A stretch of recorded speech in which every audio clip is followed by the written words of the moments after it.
குளத்தூரில் நான் ஒரு 5 நிமிஷம் பேசினதுக்கே உங்களை கொத்து பரோட்டா போட்டாங்க இந்த மாதிரி பேசுகிறீங்க, அந்த பேச்சு எப்படி மாட்டாங்க? ஆமாம், அது கரெக்டாக தானே சொல்லியிருக்காரு.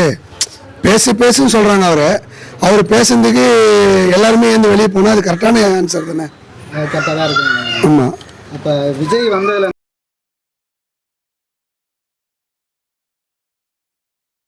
அக்கா, இப்போ விஜய் ஆட்சிக்கு வந்து ஒரு 60 நாள் மேலே ஆகிட்டு இருக்கு. எப்படி நடந்துட்டு இருக்குன்னு நினைக்கிறேன்? அதான் போயிட்டு இருக்கு, நல்லா தான் போயிருக்கிட்டு இருக்குது.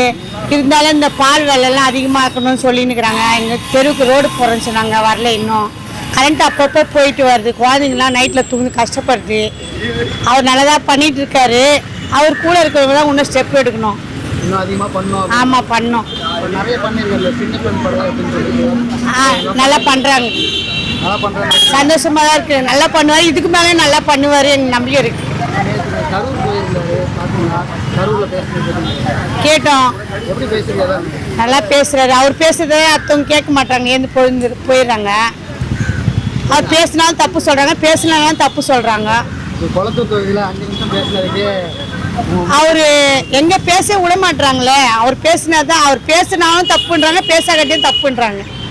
அவர் ஆனால் நல்லது பண்ணுவார் நம்புறீங்க? நல்லது பண்ணுவார், நம்பிக்கை இருக்கு எங்களுக்கு. முன்னாடி இருந்த ஆட்சிக்கு இப்போ வந்து கொஞ்ச நாள்ல ஏதாவது மாற்றம் தெரியுதுன்னு நினைக்கிறீங்க? தெரியுது. ராஜி ரொம்ப நல்லா இருக்குது, சூப்பராக இருக்குது, நல்லா பண்ணிட்டு இருக்காங்க. நல்லா பண்ணிகிட்டு இருக்காரு. சென்னையில் ஏதாவது ஒன்று நல்லது, இது ரொம்ப கரெக்டாக இருக்குன்ற மாதிரி ஏதாவது தோணுதா? இந்த காலையில் நைட்டும் பகலும் 12 மணி வரைக்கும் ஒயின் ஷாப்பை திறந்து அதை ஒழிச்சாரு, அதுவே பெரிய விஷயம். அதுவே சரி. ஆமாம். நேற்று கரூர் போயிருந்தார், கரூரில் பேசினது கேட்டீங்களா? எப்படி பேசுன்னு நினைக்கிறீங்க? இது நான் கேட்கலையே.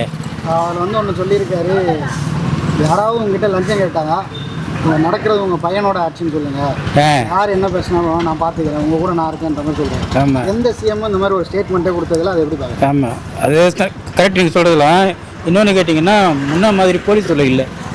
முன்னால் பயங்கர தொல்லை இருக்கும், இப்போ போலீஸ் தொல்லையே அவ்வளோ இல்லை. முன்னால் அவங்க மரியாதையாக பேசுவாங்க, இப்போ நல்ல மரியாதை கொடுத்து பேசுகிறாங்க, அது வரைக்கும் பாராட்டலாம். இந்த மாதிரியான விஷயம் மாறி இருக்கு அப்படி மாறி இருக்குது, ரெண்டை மாற்றிட்டு இருக்கிறாரு என்னை பொறுத்த வரைக்கும். இன்னும் நான் அதிகமாக வந்து நமக்கு வேலை செய்கிறதுனால நிகழ்ச்சிகள் அதிகமாக பார்க்க முடியாது, அதனால் வாழ்க்கையில் உள்ளதை சொல்கிறேன் நான். இந்த மாதிரி விஷயம் நடக்குது. ஆமாம். இப்போ அவர் குளத்தூரில் வந்து நான் ஒரு 5 நிமிஷம் பேசினதுக்கு முதல்வர் வந்து கொத்து பரோட்டா போட்ட மாதிரி ஆயிடுச்சு. இந்த மாதிரி ஒரு வார்த்தையை பேசியிருக்காரு. அந்த விஷயம், அந்த பேச்சை எப்படி பாருங்க? நான் என்ன சொல்கிறேன், 1000 பேர் சொல்கிறேன், அதை பற்றி கவலையே படக்கூடாது. நம்ம செய்ய வேண்டியதை கரெக்டாக செஞ்சுக்கிட்டு இருந்தோம்னாக்கா நம்ம ரூட் க்ளீனாக இருக்கும். சரியாக செய்கிறாரு அப்படின்னு. ஆமாம், கரெக்டாக இந்த மாதிரிலாம் நல்லது பண்ணிட்டு இருந்தான்னா அவன் 1000 பேர் சொல்லட்டும், அதெல்லாம் பிரயோஜனப்படாது. பிரயோஜனமாக செய்யக்கூடிய செயல்களும் அந்த வார்த்தைகள் வந்து பிரயோஜனப்படும். இப்போ பிரயோஜனம் விட்டுருணும் அதை. ஆமாம், அது விட்டுறணும். ரோட்டில் போகிற நாய் குலைக்குது, அதை பார்த்து நம்ம குலைச்சாக்க நமக்கு அதுக்கு வித்தியாசம் இல்லையா? அந்த மாதிரி குலைக்கிறது குலைச்சிக்கிட்டு போகட்டும், நம்ம கரெக்டாக போவோம். ஆனால் என்னை பொறுத்தவரை கொஞ்சம் நீட்டாக கரெக்டாக கொண்டு போகிறார், பாராட்டலாம். நன்றி. வணக்கம்ண்ணே. சிஎம் விஜய் அவர் வந்து புதுசாக ஆட்சி பொறுப்பேற்றிருக்காரு. எப்படி செய்திருக்காங்க? ஒரு 2 மாத காலம் வரைக்கும் ஆயிருக்கு. இத்தனை ஆண்டு ஆட்சியோட இந்த ஆட்சி ரொம்ப சிறப்பாக இருக்குது, ரொம்ப நல்லா பண்ணுறாரு. மக்களுக்கு இதேமாதிரி பண்ணால் ரொம்ப நல்லா பிடிக்கும். நேற்று வந்து கரூர் போயிருக்காரு, அதை பார்த்துக்கலாம். அவரோட பேச்சு எப்படி இருந்தாங்க? ஆமாம், ரொம்ப அருமையாக பேசியிருந்தார். எந்த ஒரு தப்புமே அதில் கிடையாது. அவர் சொன்னது அனைத்துமே உண்மை. அவர் பேசும்போது வந்து பார்த்தீங்கன்னா, குளத்தூரில் நான் ஒரு 5 நிமிஷம் பேசினதுக்கே உங்களை கொத்து பரோட்டா போட்டாங்க இந்த மாதிரி பேசுகிறீங்க, அந்த பேச்சு எப்படி மாட்டாங்க? ஆமாம், அது கரெக்டாக தானே சொல்லியிருக்காரு. பேசுன்னு சொல்கிறாங்க. அவர் பேசுறதுக்கு எல்லாருமே வந்து வெளியே போனால் அது கரெக்டான ஆன்சர் தானே? கரெக்டாக தான் இருக்குங்க. ஆமாம். இப்போ விஜய் வந்ததுலேருந்து வந்து பார்த்தீங்கன்னா, எந்த முதல்வரும் சொல்லாத ஒரு விஷயம் சொல்லியிருக்காரு. உங்களை யாருன்னா லஞ்சம் கேட்டாங்கன்னா, நடக்கிறது உங்கள் பையனோட ஆட்சி, உங்கள் மகனோட ஆட்சி அப்படின்ற மாதிரி தைரியமாக சொல்லுங்கன்னு சொல்கிறாரு. அந்த ஸ்டேட்மெண்ட் எப்படி பாருங்க? ஆமாம், இது வரைக்கும் நடந்த ஆட்சியில் இது வரைக்கும் யாருமே அந்த மாதிரி சொல்லவும் இல்லைல்ல. சொல்லியிருக்காருன்ற போது அது பெரிய விஷயம் தானே. யார் இந்த ஆட்சி இது வரைக்கும் ஆட்சி ஆண்டாங்க, யார் இந்த மாதிரி சொன்னாங்க சொல்லுங்க? இல்லை, அப்போ ஆனால் வந்து என்ன சொல்கிறாங்கன்னா, அது வந்து குறையோடி போன மாதிரி ஆயிடுச்சு. அந்த லஞ்சம் வாங்குறது ரொம்ப சாதாரண அது மாற்ற முடியாதுங்கிற மாதிரி சொல்கிறாங்க. ஆமாம், லஞ்சமே வாங்கக்கூடாதுன்னு சொல்கிறேன். லஞ்சம் வாங்கினா என் பேர் யூஸ் பண்ணுங்க, யார் லஞ்சங்காரோ என் பேர் சொல்லுங்க, என் பையன் என் தம்பி தான் சிஎம் சொல்லுங்க அப்படின்னு சொல்றாரு. அது நல்ல விஷயம் தானே. இந்த மூலம் இது வரைக்கும் எந்த முதலமைச்சர் அந்த மாதிரி சொல்லவே இல்லை. அதான் இப்போ அவர் சொல்கிற மாதிரி அது ஒழிக்க முடியும்னு நினைக்கிறீங்க? நம்பிக்கை இருக்கா? கண்டிப்பாக முடியும். கண்டிப்பாக தளபதி அது கண்டிப்பாக பண்ணுவார். நம்பிக்கையோடு இருக்குன்னா கண்டிப்பாக முடிச்சு காட்டுவார். நன்றிங்க. ஓகே. அக்கா, இப்போ விஜய் அவர்கள் வந்து ஆட்சிக்கு வந்து ஒரு 2 மாத காலம் ஆக போகுது. எப்படி செய்துட்டு இருக்காருன்னு நினைக்கிறீங்க? நல்லா தான் செய்கிறாரு. அவர் செஞ்சதில் அவர் பிடிச்சது அந்த மாதிரி ஏதாவது ஒன்று இருக்காரா? இருக்குது.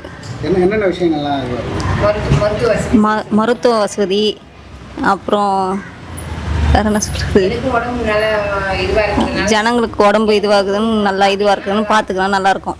இப்போ இங்கே கொளத்தூர் தொகுதியில் ஏதாவது ஒரு சேஞ்சஸ்லாம் கொண்டு வந்து இன்னும் செய்யலை இந்த அளவுக்கு இங்கெல்லாம் கொளத்தூர்லலாம். ஆமாம், இருக்குது, நம்பிக்கை இருக்குது அவர் செய்வார்னு. சரி சரிங்கக்கா. இப்போ அவர் கரூர் போயிருந்தாரு, அந்த இது பார்த்தீங்களா? கரூர் போய் அங்கிட்ட பேசினது பார்த்தோம். டெம்பரரியாக போட்டுருக்காங்க, இன்னும் பார்க்கல. சரி, இப்போ இவர் வந்து நல்லது பண்ணுவாங்க. பண்ணுவார் கண்டிப்பாக. அப்போ டிவிக்கு ஆட்சி வந்து ஒரு 2 மாதம் ஆயிருக்கு. எப்படி நடத்திட்டு டிவிக்கு ஆட்சி வந்து நடைமுறை இப்போ தான் அவர் வந்து உட்காந்து இன்றைக்கி 60 நாள் சீட்டில் ஆயிடுச்சு. பட்டு நம்ம ஸ்டாலின் ஆட்சி நடத்தியிருந்தார். அவர் நடத்துகிறா போல் இவரும் நல்லா நடத்தணும். மக்கள் கோரிக்கை அவர் சொன்ன மாதிரி எல்லா வாக்குறுதிகளும் செய்யணும். அதே மாதிரி தமிழக மக்களும் மீண்டும் விஜய் சார் வந்திருக்காரு தமிழ்நாடு முதலமைச்சராக. அவர் மீண்டும் வரணுன்னா அவர் மக்களுக்கு நல்ல பணிகளை செய்யணும், மக்கள் கோரிக்கைகளை நிறைவேற்றணும். அதே போல் இளைஞர்களுக்கெல்லாம் நல்ல வேலை வாய்ப்பு தரேன்னு சொல்லியிருக்காரு, அதுவும் செய்யணும். அதே போல் விவசாயிகளுக்கு எல்லாம் இந்த உரம், பயிருக்கு மருந்து விளைவிச்செல்லாம் ஏறி இருக்குது, அதெல்லாம் கொஞ்சம் கட்டுமானம் படுத்தி விவசாயிகளுக்கு ஒரு பேங்க்கில் போனால் பயிர் லோனு கொடுக்கணும். அதன் மேற்படி இப்போ கொடுக்குறா போல் இல்லை, விவசாயிக்கு லோனு இன்னும் ஒரு 2 மாதம் கழிச்சு வாங்க அப்படிலாம் அந்த மாதிரி சில சட்ட கருத்துக்கெல்லாம் சொல்கிறாங்க. பேங்க்கில், கூட்டுறவு பேங்க்கெல்லாம் போனால் அந்த மாதிரிலாம் சொல்லக்கூடாது. விவசாயிங்க எப்போ போனாலும் பயிர் லோனு கொடுக்கணும், வாங்கணும். மருந்துக்கு எந்த ஒரு டிமாண்ட் இல்லாத மருந்து சப்ளை பண்ணணும் தமிழக அரசு. மீண்டும் விஜய் செய்து பொறுத்து நாங்கள் பொதுமக்கள் எல்லாமே விஜய் கட்சிக்கு நாங்கள் ஓட்டு போடுவோம். அந்த 5 ஆண்டுக்கு எப்படி செய்கிறாரு அப்படின்னு பார்த்துட்டு பொதுமக்கள் அவரை விரும்பி வர வைப்போம். சரிங்களா? அதே போல் நான் கரூருனுடைய நிகழ்ச்சிகள் டிவியில் பார்த்தேன். அவர் நல்லா மரியாதையாக ஸ்டேஜில் ஏறி நல்லா பேசினார் பொதுமக்களுக்கு. எல்லாம் கான்ஃபிடண்ட்டாக இருங்க மக்களே, நான் உங்களை நம்பி இருக்கேன், உங்களுக்காக நாங்கள் இருக்கிறேன். அதே போல் அவர் நல்ல கருத்து சொன்னார். ஒரு பிடி ஆஃபீஸ்லேயோ ஒரு தாலுக்கா ஆஃபீஸ்லேயோ போயிட்டு ஒரு சின்ன ஒரு பட்டா மாற்றத்தோ ஒரு ரேஷன் கார்டு மாற்றத்தோ ஏதாவது ஒரு லஞ்சம் கேட்டாங்கன்னா கொடுக்க மாட்டேன்னு சொல்லுங்கள், நான் இருக்கேன், பார்த்துக்கிறேன் அப்படின்னு சொல்லியிருக்கிறாரு. அது நல்ல கருத்து தான். அதே போல் நானும் வந்து சின்ன விஷயத்தெல்லாம் யாருன்னா லஞ்சம்னு ஒன்று கேட்டாங்கன்னா அவர் தலைமைச் செயலக நம்பரே கொடுத்துருக்கிறாரு. நேராக விஜய் சார்கிட்டே பேசலாம் அப்படின்னு நம்பர் கொடுத்துருக்கிறாரு. ஏதாவது ஒரு கவர்மெண்ட் அதிகாரி 10 ரூபாய் லஞ்சம்னு கேட்டால் ஆல்ரெடி பொதுமக்கள் எல்லாரும் அவருக்கு ஃபோன் பண்ணி பேசலான்ற அறிக்கையும் கொடுத்துருக்காரு. ரொம்ப நல்ல விஷயம். இந்த விஷயம் எப்படின்னா, இங்கே குளத்தூரில் 5 நிமிஷம் பேசினதுக்கே கொத்து பரோட்டா போட்டாங்க. அடுத்து திமுக எழ முடியாத அளவுக்கு ஒரு இது அப்படிலாம் சொல்ல முடியாது. ஜனங்க விஜய் சார் வரணும். ஏடிஎம்க கட்சியும் டிஎம்க கட்சியும் மாற்றி தமிழக அரசு இவங்களே ஆண்டுன்னு இருக்கிறாங்க. எல்லாம் பொதுமக்களே வந்து மனசு வைத்து தான் விஜய் சார் வர வச்சாங்க. விஜய் சார் வந்து ஒரு புது ஆட்சி அமைக்கட்டும், புது ஆட்சி அமைஞ்சால் நான் பொதுமக்கள் எப்படி நம்ம தமிழ்நாடு எந்த லைனில் இருக்குதுன்னு பார்க்கணுன்றதுக்காக மக்கள் மாற்றி போட்டாங்க ஓட்டு. யாரும் வந்து யாரும் சொல்லி கொடுக்கல, டிஎம்காவுக்கு போடாதீங்க ஏடிஎம்காவுக்கு போடாதீங்களா யாரும் சொல்லலை. ஜனங்களே மனசு வச்சு விஜய் சார் வரணும் அப்படின்னு ஒரு எண்ணத்தில் மாற்றிட்டாங்க தமிழக அரசு. அதே போல் நம்ம சிஎம் சார் விஜய் சார் வந்து ஜனத்தங்களுக்கு எல்லாம் நல்லது செய்யணும். நேற்று கரூரில் சொன்னார், ஜனமா பணமா பணமா ஜனமானார். எனக்கு ஜனம்தான் முக்கியம்னு சொன்னார். அதே போல் ஜனத்துக்காக அவர் நல்ல கருத்துக்கள்லாம் செஞ்சாருங்கன்னா மீண்டும் விஜய் சார் வந்து ஜனத்துக்கு மனசு வைத்து விஜய் சாரே வர வைக்கிறதுக்கு வாய்ப்பு இருக்குது. இவர் 5 வருட காலத்தில் என்னென்ன செய்கிறாருன்னு இன்றைக்கி சின்ன பிள்ளைங்களாம் கூட கணக்கெடுத்து பார்க்குற லைனில் தமிழக அரசு முன்னோடி இருக்குது. Okay, thank you.